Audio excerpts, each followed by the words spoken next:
Kalau orang pakai kursi roda itu gimana sih. Sebenarnya awalnya lumayan ada kesulitan ya, karena dikasih oleh tim art. Selamat datang di channel YouTube Citra Celebrity. Menyajikan seputar hot news, musik, film, gaya hidup, sport, otomotif, kuliner.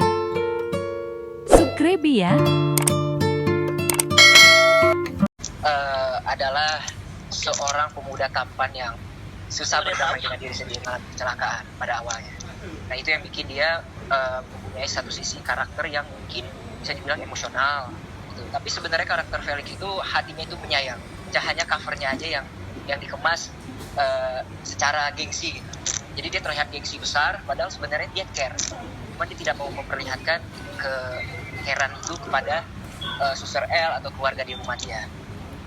Karena anaknya pengen mandiri dan gak pengen selalu dimanjakan dengan abangnya, terus sama mama papanya. Jadi seperti itu. Kan untuk merawat Felix. Iya, ketika dia pulang dari Singapura dengan kondisi lumpuh satu kakinya. Disitulah dia berawal semuanya. Tragedi sih apa? Tapi dia malah masuk kandang singa. Iya. Kalau dari kan Ini normal dikit ya, riset yang secara langsung ya. Paling kita lebih ke googling aja. Kita lihat kalau orang pakai kursi roda itu gimana sih. Sebenarnya awalnya lumayan ada kesulitan ya, karena dikasih oleh tim art waktu itu kursi roda yang udah rusak. Jadi ketika saya tag itu sempet lost waktu itu di bandara. Saya ingat itu adegan pas turunan mau nyamperin sama Bang Devan, tiba-tiba itu meluncur dengan sendirinya dan nggak bisa direm, sampai akhirnya Bang Devan yang megangin itu di luar tag. Jadi akhirnya jadi retake itu sih. Tapi kesininya udah mulai terbiasa, dan untuk menggunakan kursi roda pun kan episodenya nggak terlalu panjang.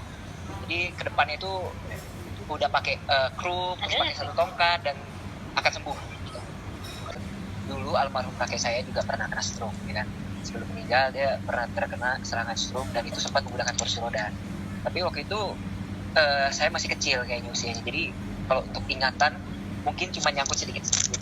Nah, saya lebih ke gimana membaca karakter si Felix atau pikiran dia sih. Ketika kita dikirim hipnosis oleh pihak Star Vision kan, kita baca Felix kan udah ada hipnosis tentang karakter Felix begini. Saya lebih gali ke atas sana sih. Ini kenapa Felix bisa jadi orang yang emosional, terus kenapa Felix bisa lumpuh, ya kan? Terus kenapa Felix bisa jadi baik, atau sebenarnya emang dia baik atau tidak. Itu saya lebih memahami karakter tokohnya aja.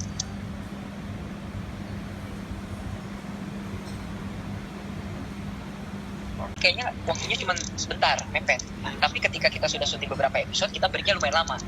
Nah, jadi ketika kita mau syuting di awal untuk bikin promo, kalau untuk waktu kayaknya nggak terlalu panjang gitu. Jadi kita lebih gimana caranya, yang tadi saya bilang, saya lebih coba deh berimajinasi dengan karakter saya tuangin ke karakter si Felix, dan saya lebih membaca karakter Felix ini seperti apa. Jadi saya gali, dan ketika saya aplikasikan di lapangan, nah, minta arahan dari sutradara, dan itu akhirnya berjalan sampai sekarang. Untuk saat ini saya masih belum tahu, karena itu tergantung penulisan skenario-nya kan ke depan seperti apa. Cuman kalau menurut saya itu mungkin biarkan penonton yang kira-kira siapa nih yang akan dipilih Suster L, Evan kah atau Felix kah, atau Suster L tidak memilih dua-duanya. Nah, itu biarkan menjadi misteri dan teka-teki. Verity Suster L yang pastinya terlepas dari passion saya dalam menjadi aktor, ya kan, itu bagian dari pekerjaan saya. Dan ketika karakter yang ditawarkan pun itu cukup menurut saya sesuatu yang fresh, yang belum pernah saya mainkan sebelumnya. Jadi menurut saya ini adalah hal yang baru untuk saya jalani, dan mudah-mudahan apa yang saya jalani ini juga bisa menyentuh hati pemirsa dan memberikan dampak positif untuk semuanya. Kalau untuk perbedaannya, saya cukup lumayan susah menyesuaikan syuting di luar kota. Nah, lumayan homesick. Saya kangen sama anak istri. Saya nggak bisa jauh-jauh dari mereka. Dan saya berharap mudah-mudahan kedepannya mungkin set syuting akan dekat rumah saya. Doa nggak apa-apa kan? Harapan. Ya kurang lebih 1 minggu gitu kan, udah beres, sudah selesai. Nah, kalau untuk sinetron, kita untuk waktu kan tidak bisa kita tebak akan sampai kapan. Jadi kita harus terus berjalan gitu. Takutnya nanti pas pulang manggilnya bukan papa. Itu yang saya pikirkan. Jadi ketika membagi perasaan, kita harus melimpahkan rasa kita untuk Felix seutuhnya, sedangkan ada satu sisi di sini masih mikirin orang rumah. Biar semuanya senang dengan pekerjaan saya. Paling saya video call, lebih sering video call sama anak, sama istri untuk video call kurang cukup gitu, kurang cukup. Jadi ya Mungkin ada hak mama ke Jakarta ya. Dan ya kebetulan karena menyesuaikan kita kan ini di sini daerah lumayan dingin. Nah saya mungkin kurang cocok dengan kondisi yang terlalu dingin. Jadi ini jujur ini saya lagi dalam kondisi yang drop. Saya tadi malam saya sakit, saya demam tinggi, saya demam tulang, kayaknya saya ingin sebuah teman pemain. Nah ini saya biasa di rumah. Nah mudah-mudahan hasil kerja keras kita ini tuh bisa sampai lah di hati mereka semua yang nonton. ya gini Bung, menghibur diri untuk supaya mood juga tetap baik. Semuanya harus menjaga mood masing-masing. Terutama drop it.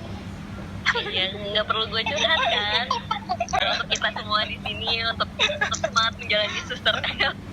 Kemarin memang satu persatu tuh kayaknya agak kayak flu gitu. Lebih kayak cuaca sih. Mungkin nanti habis ini saya praktek. Ya ini saya juga masih kurang tahu banget karena ya tergantung dari skenario lagi. Cuman untuk sampai detik terakhir kemarin, rasa Felix itu udah mulai sampai di titik dia ada kecemburuan. Ada kecemburuan.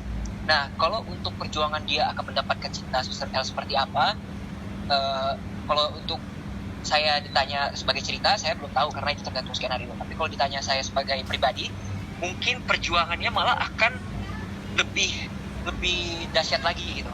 Karena dia yang nantinya mungkin akan menyelamatkan atau melindungi si Suster L. Kalau pandangan saya ya. Makin seru ya